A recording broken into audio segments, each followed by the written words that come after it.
আসসালামু আলাইকুম। আপনারা দেখছেন গ্রামের সংবাদ।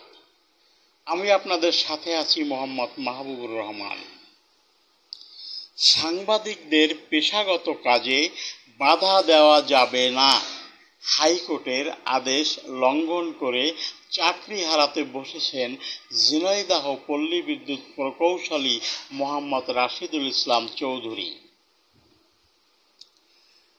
মানববন্ধন করেছে সাংবাদিক সহ সামাজিক ও সাংস্কৃতিক সংগঠনের নেতৃবৃন্দ। এবার দেখুন বিস্তারিত। সময় সংবাদের সাংবাদিক লোটাস রহমান সোহাগ লাঞ্ছিত ও ক্যামেরার মেমোরি কার্ড ভাঙচুরের ঘটনায় বিক্ষোভ ও নির্বাহী প্রকৌশলীর প্রত্যাহারের দাবিতে মানববন্ধন কর্মসূচি পালিত হয়েছে। মঙ্গলবার সকালে শহরের পোস্ট অফিস মোড়ে ঝিনাইদহ প্রেস ক্লাব ও টেলিভিশন সাংবাদিক ফোরামের পক্ষ থেকে এ কর্মসূচির আয়োজন করা হয়।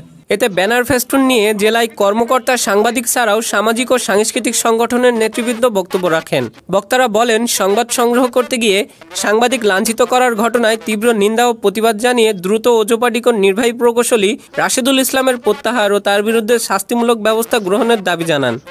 আমরা আজ একটি দাবি করতে চাই, এই অসৎ দুর্নীতিবাজ ঘুষখোর প্রকৌশলীর অবিলম্বে প্রত্যাহার করতে হবে। সারা দেশব্যাপী দুর্নীতিবাজদের বর্তমান আতঙ্ক হচ্ছে এখন সাংবাদিক। আমলারা যেভাবে দুর্নীতি করে দেশটাকে, দেশের কোটি কোটি টাকা পাচার করে বিদেশে পাঠিয়ে নিজেদের আলিশান গাড়ি বাড়ি জীবন মানের উন্নয়ন ঘটাচ্ছে, সেইখানে সাংবাদিকরা কোনো তথ্য নিতে গেলেই প্রতিনিয়ত হামলা মামলা শিকার হচ্ছে।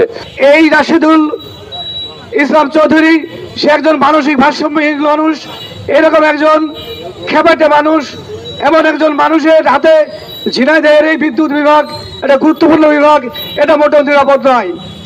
আমরা এই খেপাটে, এই বর্তমানে সব থেকে যে ভয়ঙ্কর রাসেলস ভাইপার যে সাপ, সেই এতক্ষণ আমাদের সাথে থাকার জন্য আপনাদেরকে ধন্যবাদ। গ্রামের সংবাদ দেখতে ভিজিট করুন www.gramersambad.com। আল্লাহ হাফেজ।